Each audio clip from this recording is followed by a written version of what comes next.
안녕하십니까. 글로벌TV 임사장입니다. 당신은 은퇴가 가능한가요? 자, 오늘 TDF2025, 자, TDF2030, TDF2040, 이거 뭐지? TDF 펀드에 대해서 한번 알아보도록 하겠습니다. TDF란 우리 영어를 한번 해석해보면 타겟 데이트 펀드라고 하는데, 이걸 우리나라 말로 바꾸면 생애주기 맞춤 펀드, 더 어렵죠? 그냥 TDF로 하겠습니다. 타겟 데이트 펀드, 어느 날짜를 타겟한다, 뭐 이런 펀드죠. 네, TDF. 그런데 TDF가 최근에 들어서 되게 많이 이야기가 되고 있습니다. 먼저 뉴스 한번 먼저 보고 가실게요. 2019년도에 나와 있는 매일경제 뉴스인데요. 똘똘한 TDF에 돈 몰렸다, 3조 돌파 눈앞. 네, 이게 2019년도 이야기고요.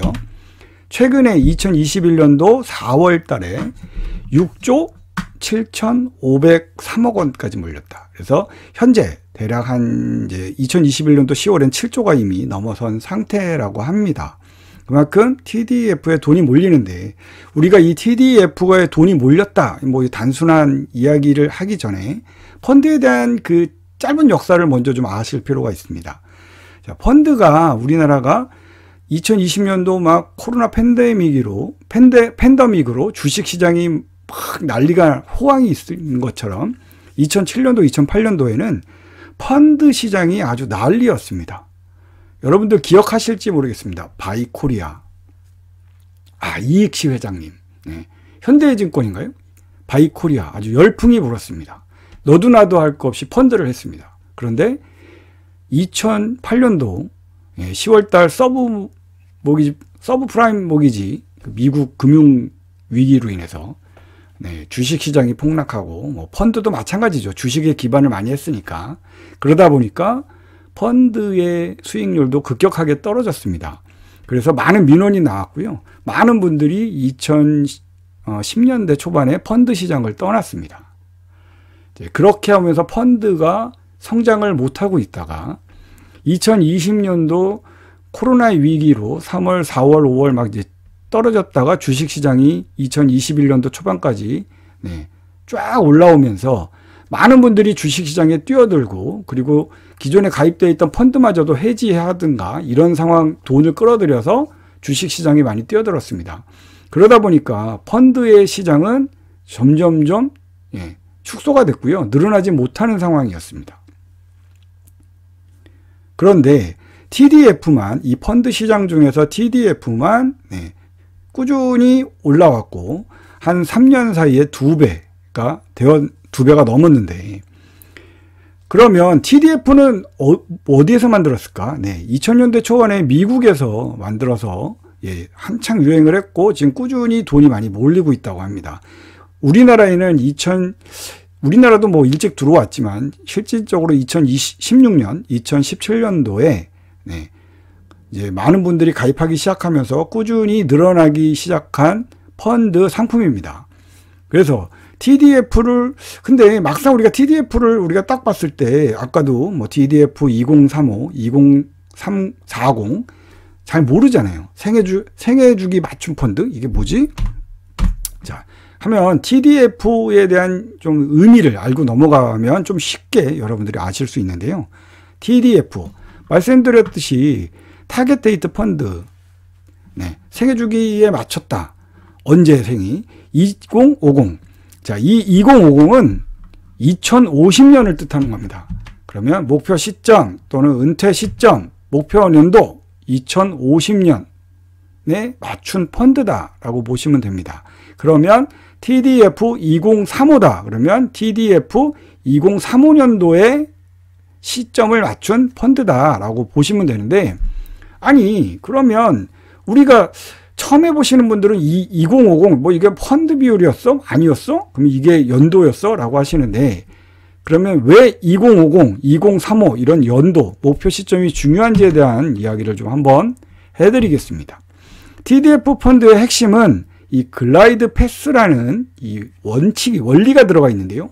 글라이드 패스라는 거는 비행기가 이렇게 착륙하는 그런 경로를 얘기합니다. 이걸 우리나라 말로 또 우아하게 번역을 하면 자산 배분 경로, 자산을 배분하는 경로, 아니 이게 무슨 글라이드 패스랑 무슨 상관이지? 비행 경로랑. 자, 그림을 보시면 여러분들이 쉽게 좀 이해하실 거예요.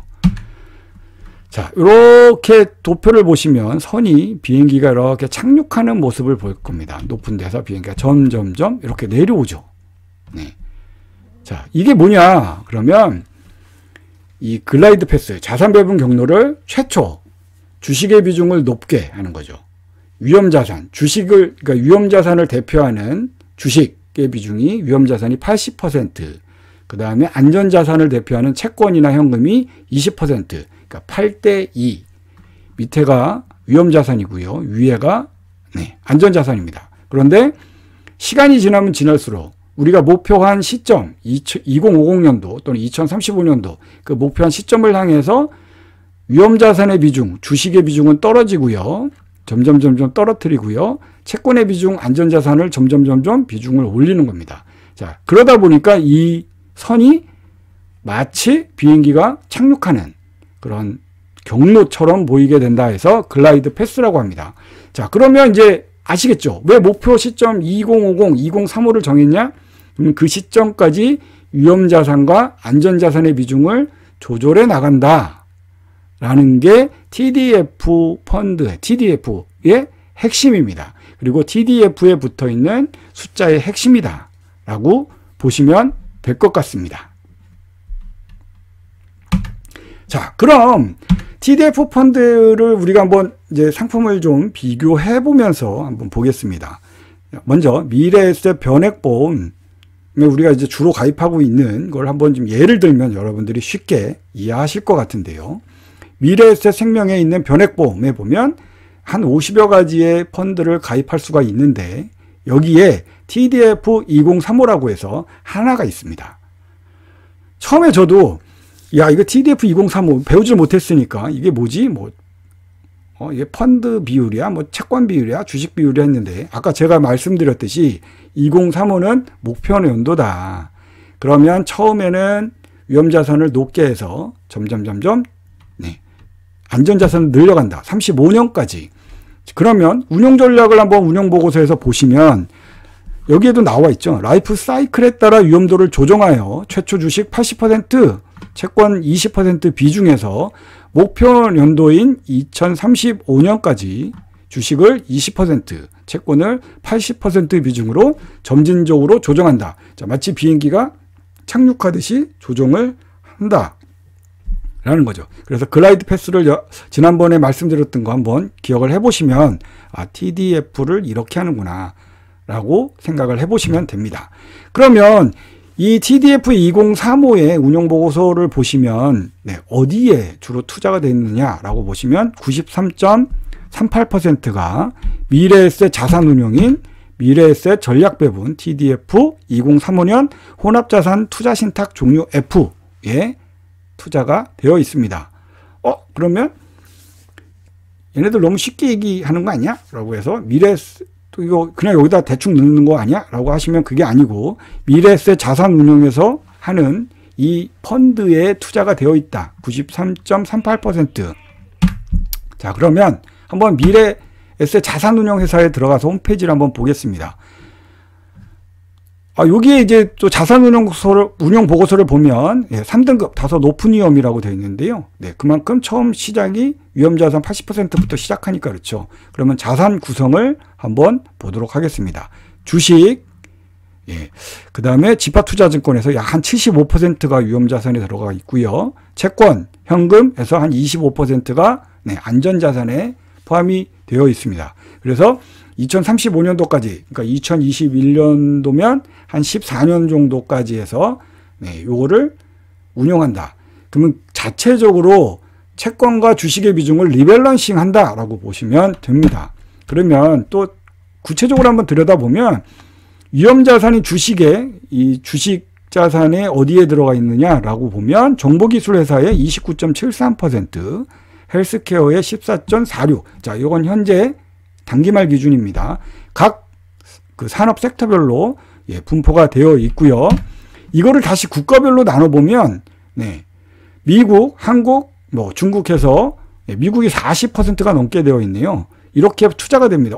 이상하네. 이거 해외에 많이 왜 들어가 있지? 라고 보시면 주식은 이제 업종 섹터별로 나눠 있고요. 이 국가별 투자 비중은 주식과 채권, 그러니까 위험자산과 안전자산을 전체적으로 봤을 때 어디 나라에 들어가 있느냐라고 보시면 됩니다. 그러면 뭐가 이상하네요? 라고 하실 텐데, 네, 채권, 미국채도 투자가 되어 있기 때문에 미국이 전체적으로는 한 40.65%, 그 다음에 한국이 26.57% 투자가 되어 있습니다.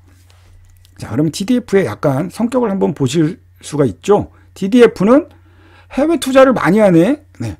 TDF는 해외 투자를 많이 하고 있습니다. 그래서 내가 해외 투자에 대한 지식이 없더라도 이 자체적으로 이 펀드가 해외 투자에 대한 그 분산 투자를 자체적으로 해주고 있습니다. 그래서 TDF가 나름대로의 어떤 기능이 좀 많다라고 보시면 됩니다.